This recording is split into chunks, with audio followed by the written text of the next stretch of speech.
I heard Kevin starting to introduce me, so I ran home because I figured I had like 20 minutes. Just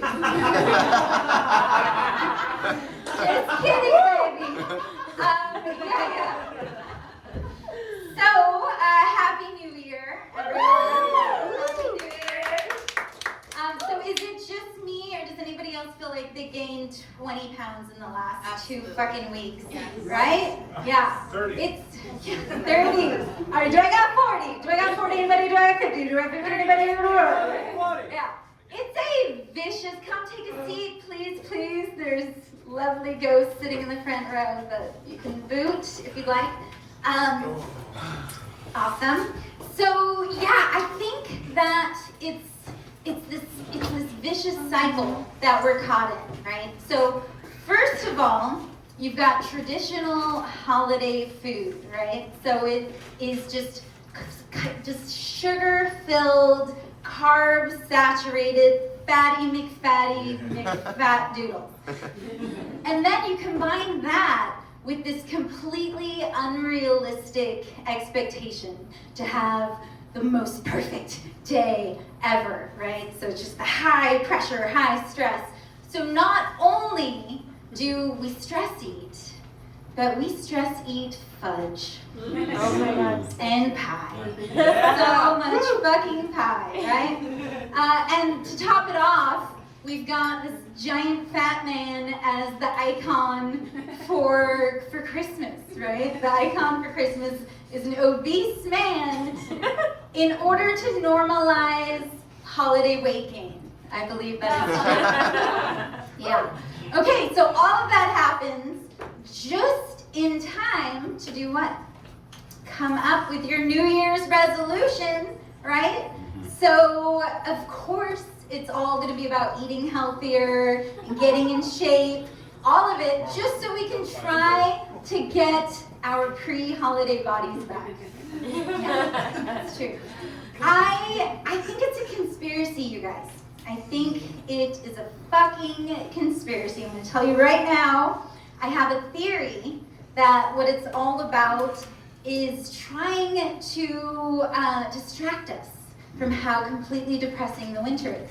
So it keeps us in this like holiday-induced binge and purge cycle, right? So we're just like binging and purging, you know, just to distract us from thinking about and focusing on how dark it is and how we're like missing our vitamin D. There's no vitamin D anywhere. Yeah, and it's just fucking crazy. It's all trying to keep us from killing ourselves. So speaking of my house, at my house we have Hanukkah and Christmas. Are you guys comfortable over here? Yeah? Okay, good. So at my house we have Hanukkah and Christmas. That's what happens if you were born half Gentile. That's true. Though at some point in my childhood, my father declared, "These fucking kids are getting too many presents." And he kind of sounds like Yosemite Sam. "These fucking kids." So what he decided to do was he made a Star of David out of, wait for it, duct tape. Yes, true story. Very classy house. So he took this Star of David out of duct tape and he put it on top of our Christmas tree and he declared Jewish Christmas. Jewish Christmas. So my mom and I, we took back Hanukkah though. We lit the menorah this year. Very proud. And I really, honestly, I think that Hanukkah is a much more sensible holiday. And I'll tell you why. I have a few reasons. So first of all, it's symbolic of religious freedom, which is sweet, and tolerance, so that's nice. It reminds us to make the most out of whatever light we do have. Can I get an aw? That's sweet, right? Yeah. And then you take, so instead of having all the anxiety and everything, and all the stress and all the food and all the presents and everything crammed into one day, we spread it out over 8 days. So maybe like one day we play dreidel, another day, you know, we make the latkes, and it's all a lot more pleasant and low anxiety. And the kids will just get like one special present every night instead of this like mountain of plastic that turns into a mountain of wrapping paper that turns into a mountain of trash. Yeah. So okay, if you're wondering, everybody can see? Yes, this is St. Nicholas Cage. It is St. Nicholas Cage on my shirt, the Holy Catholic Cage. And you know, a lot of people talk shit on Nicolas Cage, but I would argue that he is good in everything he does. I do. Hear me out. He's good in everything he does. The issue is, everything he does is not good. So that's the problem. But how many of you have actually seen Moonstruck? We talked about it earlier. Yeah, all right. Okay, so those of you who haven't, you really should. It is something to behold. It really is one of Nicolas Cage's most incredible roles. Even for Nicolas Cage, it is over the top. All right. So yeah, I think you really should see it. I would go as far as to say it's a national treasure. Oh. I had to. But okay, here's a little fact about Moonstruck. Cher is 17 years older than Nicolas Cage in that movie. 17 years. She's 40 years old and he is 23. Wow. Isn't that wild? And it's not an accident. She fought for that shit. She said, I am getting out of this film. I will not do it if you do not hire this man. Wow. Because she likes her men young and mouthy. Young and mouthy. Okay, so I'm actually gonna switch gears for a moment, yeah. And all right, I'm going to read you guys a story. Is that all right? Yes. Oh, yes. All right. Tilt it. Like the whole pole. If you want. I think we're good. Okay. Yeah. Does it work? What do you think? Does this work? Yeah. Can you hear me? All right. Love it. I love the young lovers here. It's a very passionate conversation they're having. Beautiful. Hi guys. Small room. Okay. So this was originally published in 2013 in a book called Flash Fiction Funny. So it'll be up to you if you actually think it's funny. It's called, I had to do it. You'll see why.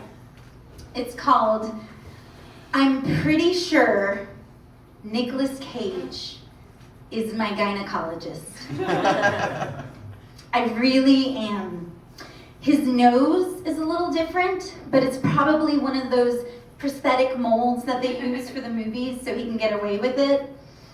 He's got the exact head shape, smooth vampire hair, intense eyes, scrunched eyebrow wrinkles, large-lipped, open mouth.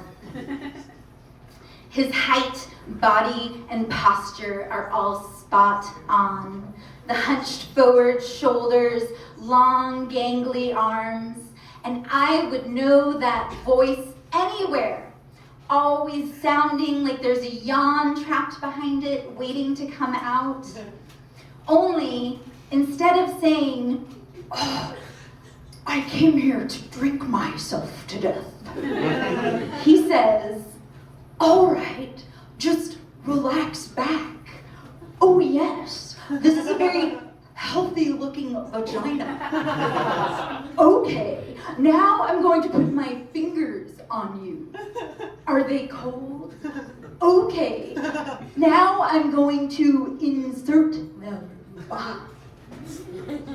It's very nerve-wracking to have Nicolas Cage's fingers inside me. Every once in a while during the preliminary exam, he has a burst of spastic energy that causes him to launch across the room and intensely run his hands through his hair. When he's a gynecologist, he behaves a lot more like he did in his old films. There's a sweet crack in his voice, a criminal twinkle in his eyes, and his movements are enchanting as they shift from energetic spasms to sedated and slouching. I imagine that I am Kathleen Turner in Peggy Sue Got Married, and he's pacing back and forth inside of my parents' basement. Look, I've got the hair, I've got the eyes, I've got the teeth. Peggy, look outside that window. I've got the car, I'm the lead singer, I'm the man. He's convincing, and I almost fall for him, but then I realize that he is actually flipping through my chart and asking me what kind of birth control I use. I can hardly answer because I'm so distracted by his presence. I want to tell him I'm barren, a rocky place where your seed can find no purchase. I want him to do impossibly sweet things for me, like climb up ladders and steal babies. There's a hint of frozen sadness in his expression, something gray in the skin and frightened behind his eyes. I wonder if it's because of all the horrible movies he's done in the last 10 years and how obvious it is that they were just for the money. I want to hug him and tell him it's okay, that he redeemed himself in Bad Lieutenant Port of Call, New Orleans, that we can forget about Ghost Rider now and move on.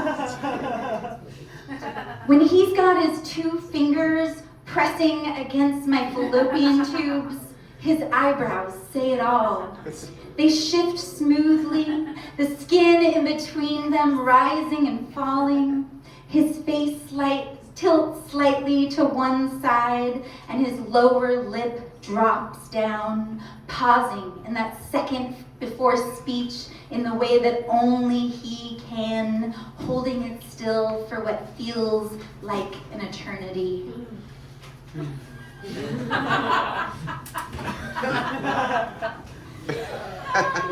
His eyes are soft and shining as they look at me over my spread gown-covered legs. They make me giggle because of their sincerity. This causes awkwardness for him, like he's suddenly aware that I know who he is. The facade of being a doctor has vanished, and now he's just a famous actor with his fingers deep inside a random woman's vaginal cavity. He diverts his vision, pulls out, and slaps his latex glove off and into the trash with one fell swoop with a quick hop to the other side of the room. He starts to mumble, shuffle, and stutter, I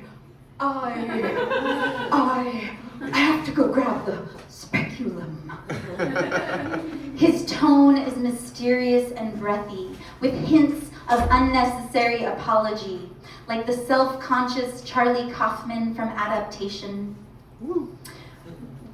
When he comes back, he has collected himself, but he is rushing. He no longer makes eye contact with me. He seems anxious, like when he awoke from the dream about how he'd unleashed the lone biker of the apocalypse after Florence, Arizona found her little Nathan gone. But he dives back in anyway. He jams the tool far up inside and clicks it shut on the nose end of my cervix. It's pinching and burning as he uses the long, slender swab to collect enough slime to test. I try to tell him something to show him that I'm okay with who he is, that I don't need a real gynecologist. An actor is fine with me. But then he is gone, taking my pap smear with him. No. Thank you, guys.